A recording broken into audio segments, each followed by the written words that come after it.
Hello, I am Vigri and welcome back to the video series about how to fly in X-Plane.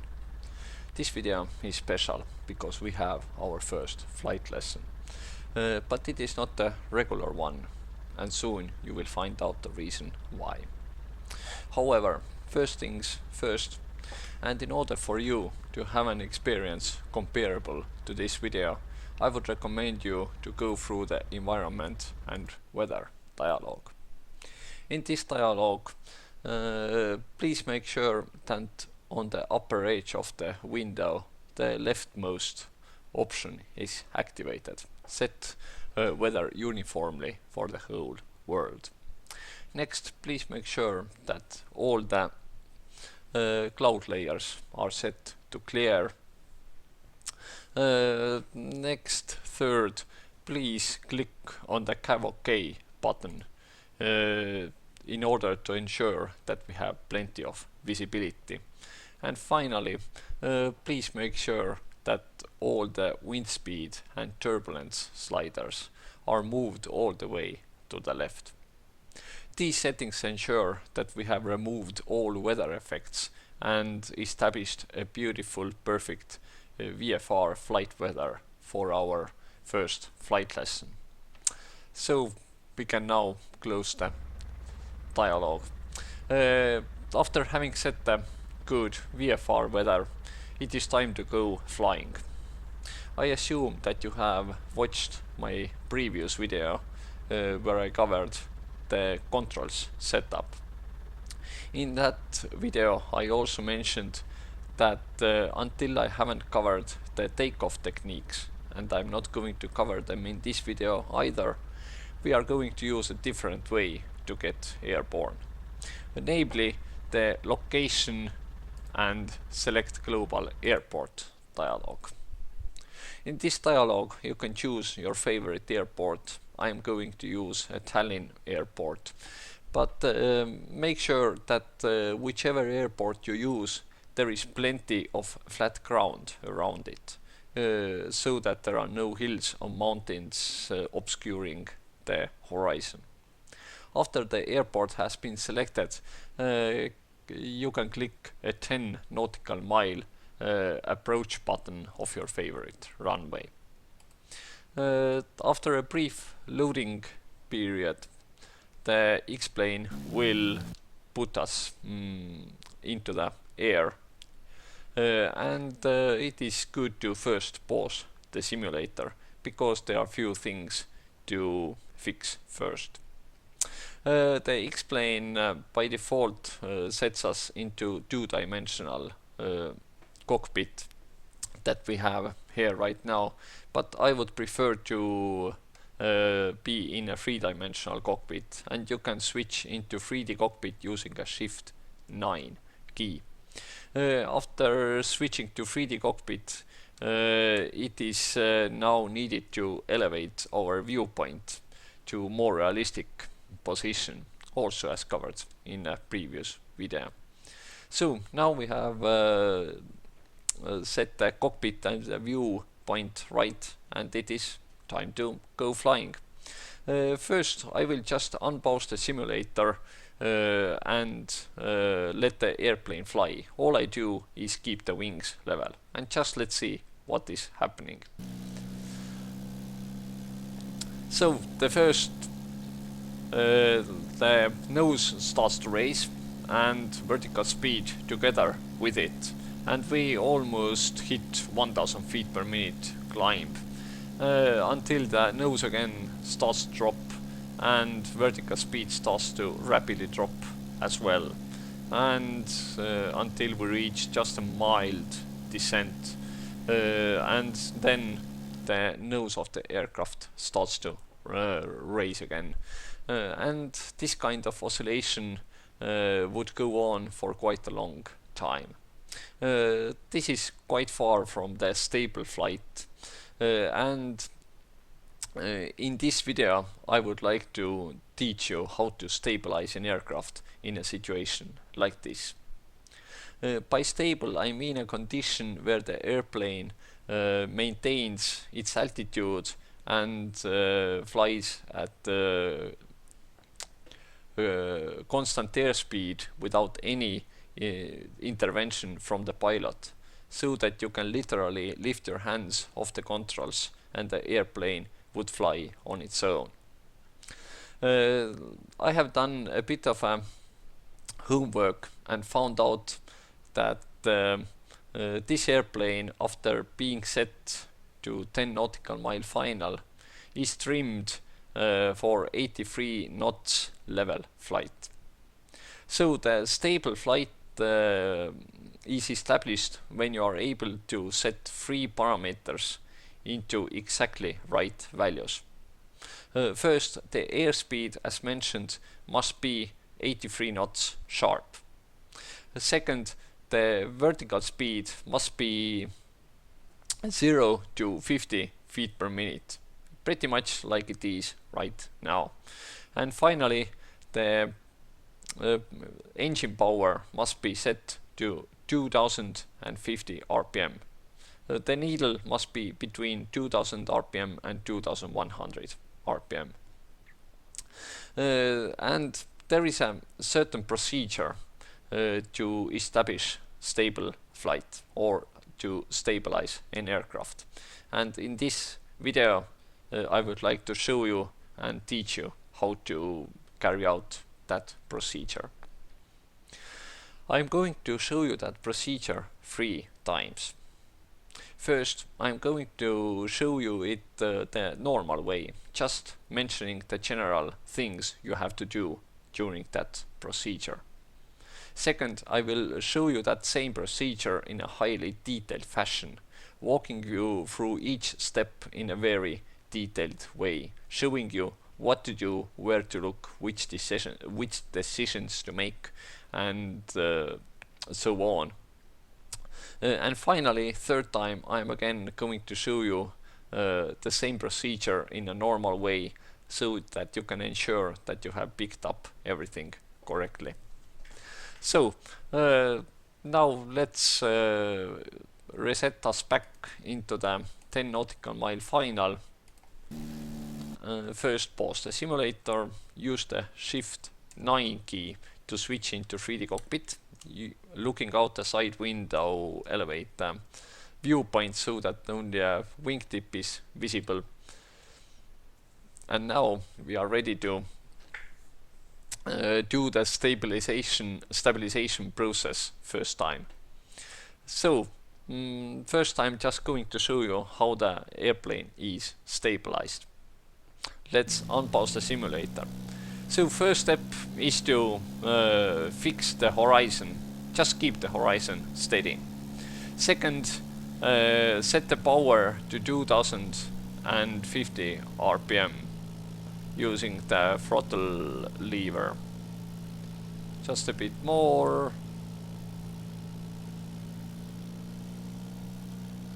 Okay, good. 2050 RPM pretty much. Next step is to establish level flight. Let's raise the nose a bit in order to get level flight like this. Very good. Now ensure that power is still 2050 and make tiny corrections to ensure. Good, it is so. Now turn your attention to airspeed. We want to have airspeed 83 knots, so we need to slow down. We use climbing to slow down. Climb about 200 feet per minute and wait until airspeed has decreased to 83 knots like this, and establish level flight. And ensure that power is still 2050 and make corrections if needed. And now final checks.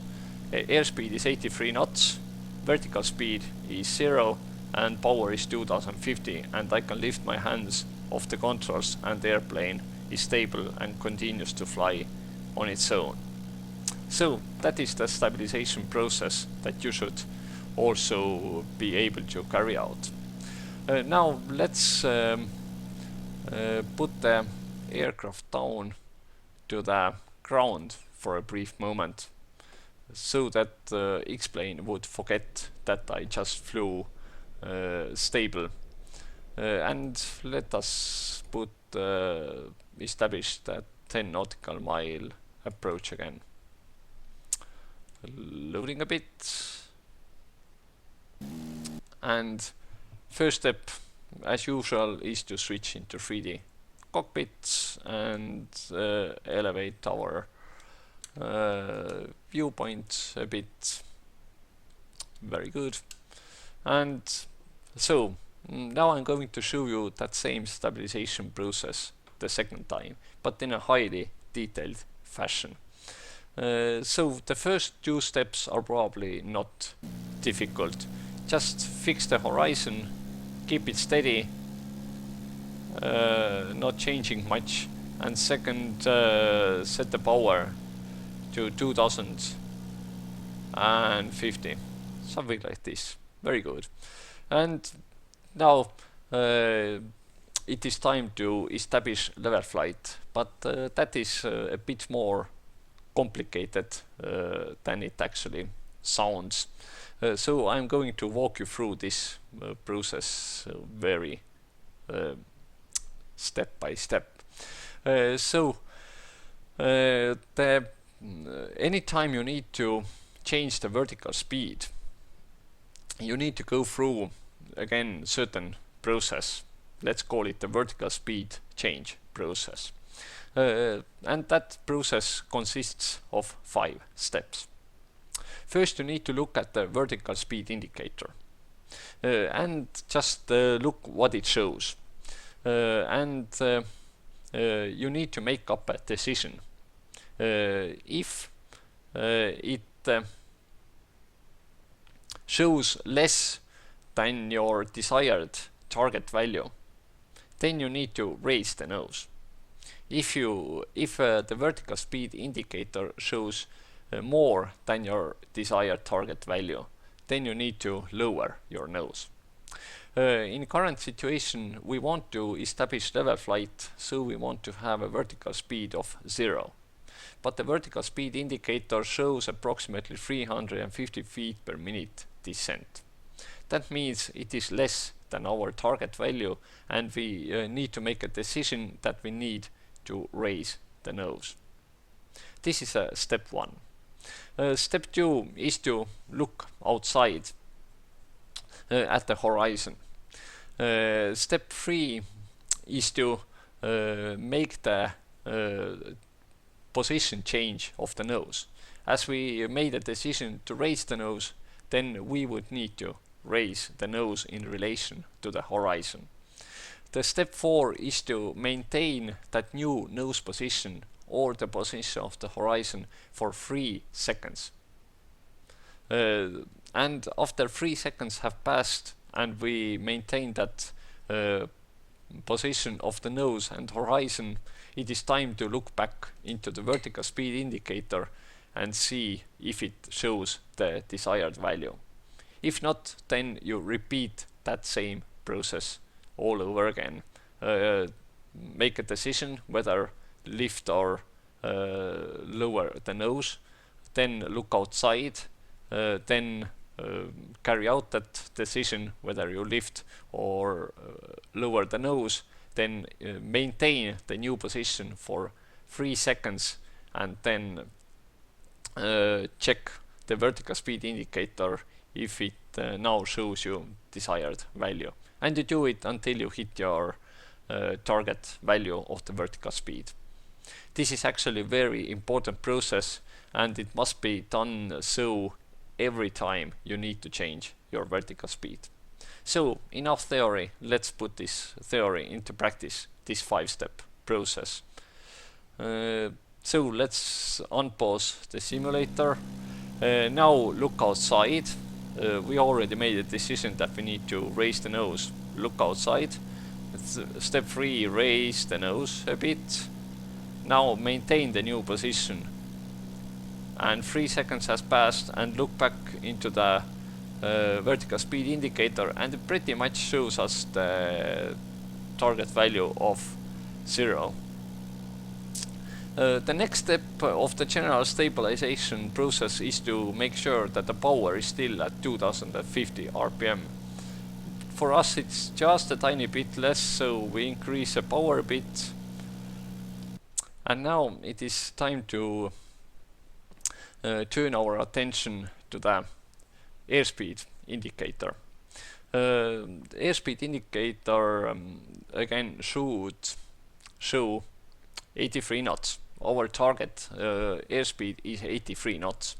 Currently the airspeed indicator shows approximately 86 knots, so it is higher than our desired value. And now again we need to make a decision. If the airspeed is higher than our desired value, then in this lesson we are going to use climb or descent to change the airspeed. So if the airspeed is higher than our desired value, then we need to climb a bit to slow down. If it is less than our desired value, then we need to descend a bit to accelerate or to speed up. So in our case the airspeed is 86 knots, but we want to slow down to 83 knots sharp. So we need to establish climb. 200 feet per minute climb is quite enough for smooth and steady airspeed change. So, or if your case the airspeed is less than 83 knots, then please establish 200 feet per minute descent to have a steady, slow airspeed change. We don't want any abrupt airspeed changes.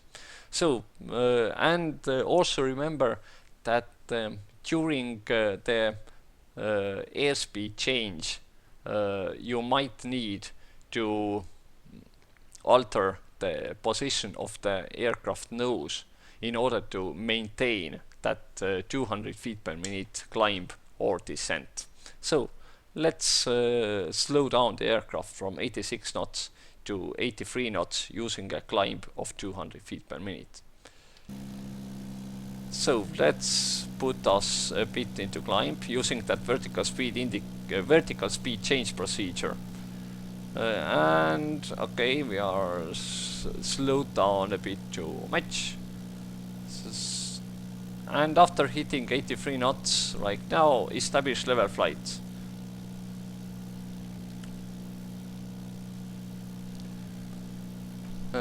Still a bit too slow. So okay, now we are pretty good. 83 knots. So good. After 83 knots is established and also level flight is established, check the power and ensure that it is still 2050 RPM. In our case it's a bit too slow, so we add a little power. And now make a final check. Airspeed 83 knots, check. Vertical speed 0, check. And power is 2050 RPM. And now we can lift our hands off the controls and the airplane would continue stable flight on its own. I just keep the wings level here a bit. So that is the way you stabilize an aircraft. Good, and now it is time for me to show you the same process third time, so that you can make sure that you have picked up everything correctly. So let's put us back onto the airport, so that X-plane would forget us flying stably. And now let's put us back onto the 10 nautical mile approach. Should load pretty fast. Okay, we are flying again. Shift 9, going into 3D cockpit, up arrow to elevate the viewpoint. Very good. And now I will show you the process one more time. So first fix the horizon. Great. Now set the power to 2050 RPM.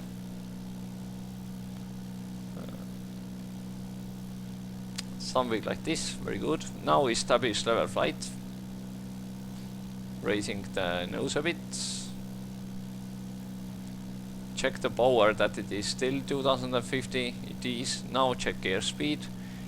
We need to slow down from 90 knots to 83 knots, so raise the nose. to establish about 200 feet per minute climb, 83 knots reach, establish level flight.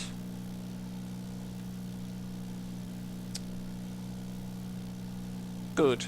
And now final check, speed is 83 knots, the vertical speed is 0 and power is 2050. And let's verify it a bit more. We are flying a bit too slow, so let's descend a bit, push the nose down. Okay, now we accelerated, establish level flight, check the power, and we have reached pretty much 83 knots, level flight, power 2050, and we are flying hands off. So that is the procedure of stabilizing an aircraft. In the future videos, I assume that you have already carried out this procedure, and the future videos will already start in a situation where the aircraft is flying at 83 knots level. Also in this process there was one very important step. That was the vertical speed change procedure. Anytime you need to change vertical speed, you have to follow this procedure. So it was that first you check the vertical speed indicator, make a decision whether you need to lift or lower the nose.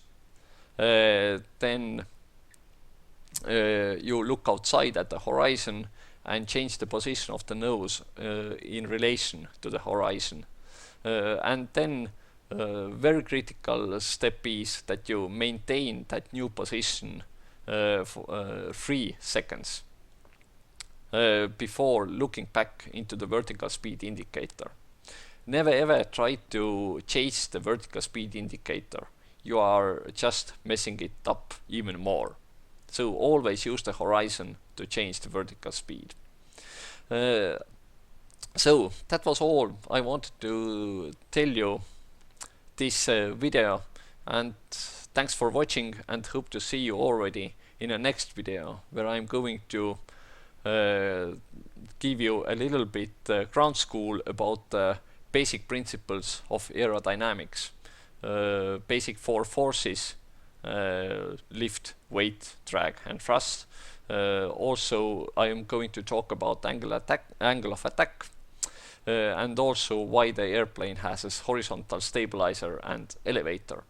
This ground school will prepare us for the 5th video, where we are going to talk about straight and level flying and trimming.